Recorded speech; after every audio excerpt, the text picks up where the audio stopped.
Welcome to Local Everywhere.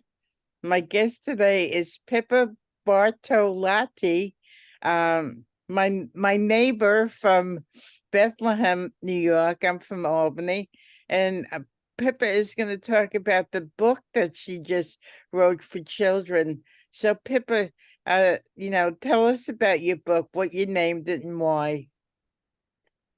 Hey, well, first of all, thank you for inviting me onto your show, Cynthia. Um, well, here's the book, okay? And I don't know if you can see it clearly, Mm-hmm. but this was a sort of happening. I've been writing adult fiction really based around climate change and human rights for a few years now. But about a year ago, almost to the day, I had a cancer diagnosis, breast cancer. And the first thing I thought was, let's just deal with this. Let's cut it off, get it dealt with. And so, yeah, I had the mastectomy and the lumpectomy and also. But here we are. After that, I went through chemotherapy and I couldn't write a word. I couldn't type a coherent word. It affected me so badly. But I found I could paint. So this little book grew out of me just trying to keep going through the chemotherapy, trying to find something creative to do because I am a creative. I mean, that's my natural position. And all I had to do was lie in bed and think of some little phrases like, be kind to all living things, and then draw a little picture around that. And I started putting them on Facebook. And people started saying, "We really love this. Can I have a copy?" And kind of mushroomed from there. But it was no challenge at all. That's the odd thing. Um, I had never considered myself particularly good at painting. I mean, I did some other quite good paintings as well. I'm not sure I could do them now, because the chemotherapy may be that way. But I also want to talk a little bit about breast cancer because um, I thought I was being diligent in, checking my boobs and all that kind of thing. I never expected something to appear like near my armpit. Um, and, I went to the doctor and she just looked at me and she'd had breast cancer herself. She said, "You've got breast cancer." And that was it. You have to have biopsies and all that kind of thing, which are pretty awful, but you've got to go through it. Mm-hmm. But 1 in 8 women in the US gets breast cancer. It's huge. There's at any one time, there's like 290,000 women in the US with breast cancer. And so I'm using the little book as a vehicle, if you like, to say, look, check your boobs. Don't miss your mammograms. Mammograms are horrible. We all hate them, but it is something, to check on any progress of a tumor. And I mean, men get breast cancer too. Not very many. It's about 0.5% to 1% of women. But the trouble is, the incidence is going up every year. More and more women are getting breast cancer. And I just feel that this little book, for all its gentle charm and sweetness, is a very it's part of a wake-up call to say, and I put it very clearly on the back. I did this during cancer treatment, and this is something that, was unexpected, but then so was the cancer. And so, Cynthia, it's been a kind of a journey in lots of ways. I've met lots of women who also have been through breast cancer. I've been very upfront about it on social media, and a lot of people have got in touch with me. And and I'm saying, check your boobs all the time. Check your boobs. Every post I put at the bottom, check your boobs, because you mustn't be afraid to do that. You must just look in the mirror and do it, because losing a breast is no fun. Um, it's taking away some of your womanhood in some ways, but it's better than cancer. Mm.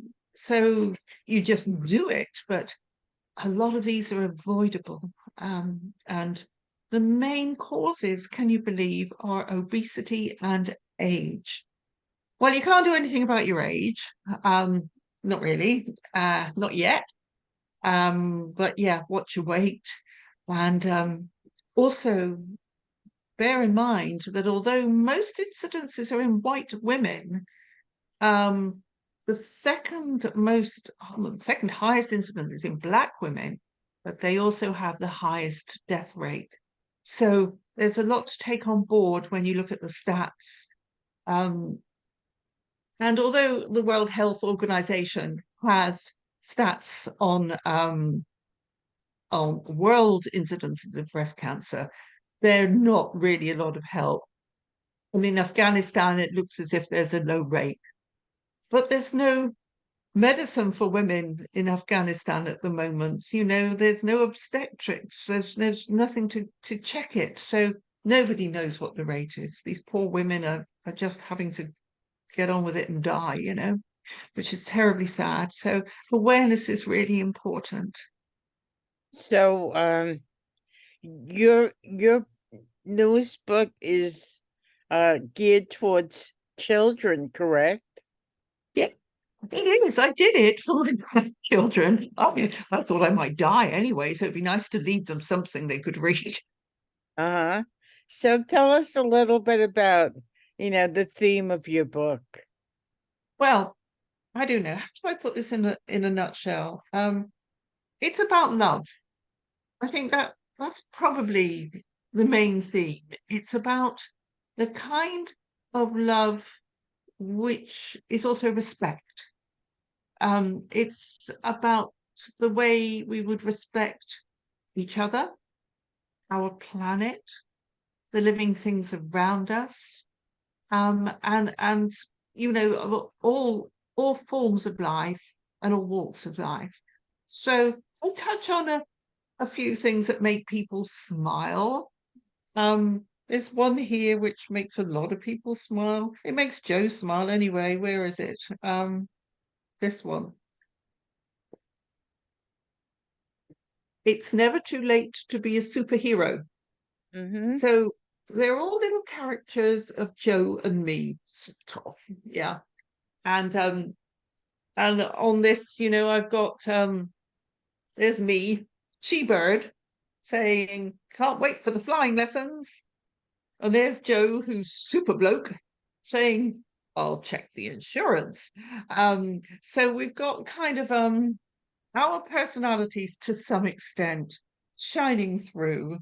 And because we're in our 70s, it's some of it's quite funny just because of the way we are. I mean, there's another page here, feed your love with every kind of music. So, Oh, nice. yeah, and there's Joe playing Pete Seeger, Woody Guthrie, and Phil Oakes, right? Huh?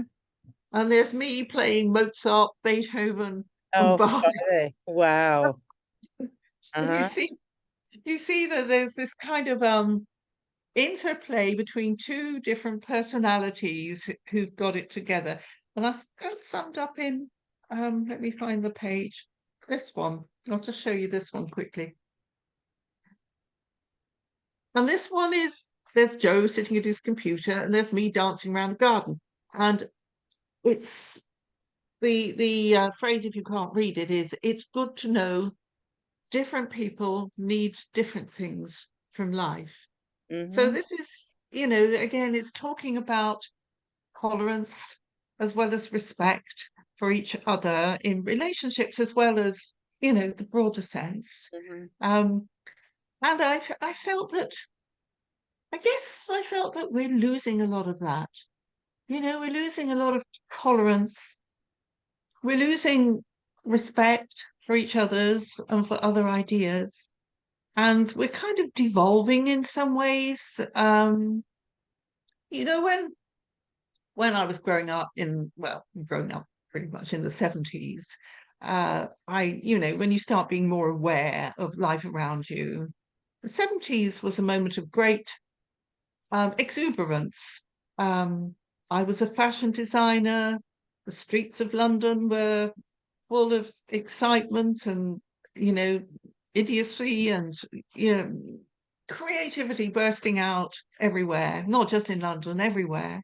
We were all going to get more equal, never thought about not having a job or not being able to have the job you wanted. Um, we had music, the great explosion of creativity in music and art. And it was just a great time. And, we respected each other and we, you know, I don't know, I went to art college and there was a lot of love. I'm not talking about love. I'm talking about true, genuine concern for each other and helping each other along.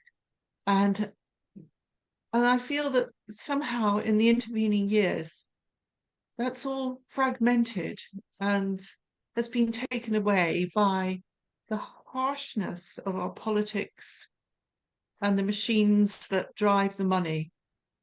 And I just kind of wanted to step in and say, actually, here's the really important things. And to illustrate them was just like a magical gift I had, which came from the chemotherapy, which was otherwise practically killing me, I can tell you. Mhm, mhm. So you talk about Joe. Most of our listeners don't know who Joe is. Yeah, my husband Joe, who is coordinator of the United National Anti-War Coalition, looks after hundreds of groups across the United States in galvanizing attitude and actions against war. You can understand that's a tough job. Mhm. Um, there's a lot of activists and bringing everyone together is not always easy. Right. But yeah, it's like herding cats, Mhm. is the usual expression for activists. But Cynthia, he works so hard. He works night and day for Mm. this. So, in your opinion, when did society start devolving? You said the 70s was a great time, and the 80s, 90s, 2000. When did you start seeing the decline, and how did that happen? Okay. Well, I I think you can only tell in retrospect. I didn't notice it particularly at the time. I was a gung ho young woman. I was in business. I was doing all the stuff and bringing up a family and doing all this kind of thing.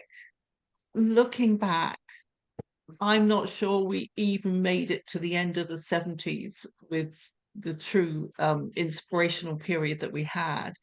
Um, I think that the 80s were a hard time where the emphasis moved away from community to individualism.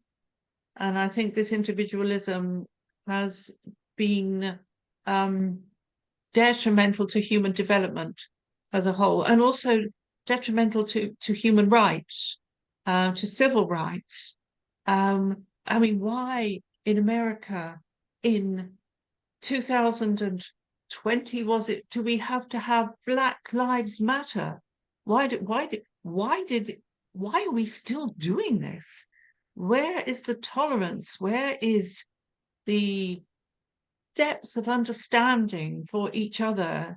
Where's the love? I mean, it seems to me that racism in the United States in particular is on a level that I can barely comprehend, because I'm not from the States and I'm shocked daily at some of the racism.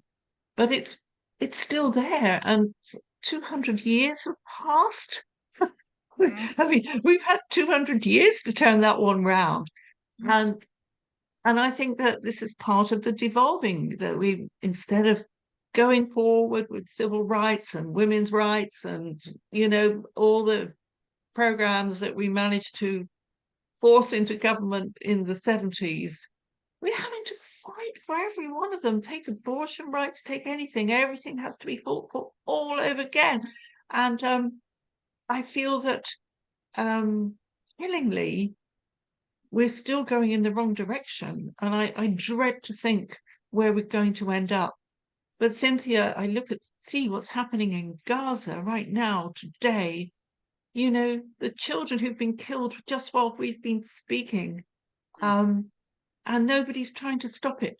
In fact, there's still the United States, Britain, lots of countries still supplying arms and money to Israel with one hand and saying, oh, I think you want to be a little bit more careful about killing civilians. Well, you can see what's happening. I mean, you know, it's so blatant, the genocide. How did we get to this point of not empathizing with what's happening with other people and helping them instead of trying to kill them? So, where can people get your book if they want to purchase it? Well, this little book you can only get through me because I didn't just was going to print a couple of copies, you know. I'm on my second print run. So I would suggest people look for me on Facebook and message me through Facebook, and I will send you a copy because I'm just reprinting as required, and they're about $7 plus post and packing. And so when I'm over here in Britain, where I am right now, I send to people in this vicinity. And when I get back to the States, I send to the people in the States because obviously it's a lot cheaper to not post from Britain to the States. It cost about $20. And the book isn't worth that. I mean, great though it is. Oh, so you're saying that you print it and send it out by yourself. Yes. What would happen, Pippa, if this video about your book went viral and you got more requests than you know what to do with? What would you do then? Oh, get the family involved. That's funny. So, if somebody wants to contact you or know more about you, how could they reach you? Well, Facebook is probably, I have a Facebook page, Pippa Bartolotti, author. And I also have myself, Pippa Bartolotti, where I do much of my human rights campaigning. But Pippa Bartolotti, that's Bartolotti. There's only one of me. There's only one Pippa Bartolotti on Facebook, so you can't get it wrong. And either drop me a message or put something on a post and I will deal with you. I will get it right and I'll send you. I've got a bag full ready to go out now. Pippa, thank you. And you'll be in Europe for another couple of months. Yes, that's right. So enjoying the winter here, not. It's freezing cold and pouring with rain. But back to Delmar, to my lovely garden come springtime. Great. So, we'll get together personally when you come back. So Yes, you've been listening to Pippa Bartolotti. I'm sorry, I messed it up. Pippa Bartolotti. Bartolotti. And I'm Cynthia Pooler. This is Local Everywhere. If you like this show, please subscribe to my YouTube channel. And thank you, Pippa. Thank you, everybody, for listening. Have a wonderful day. You too, Cynthia. Thank you.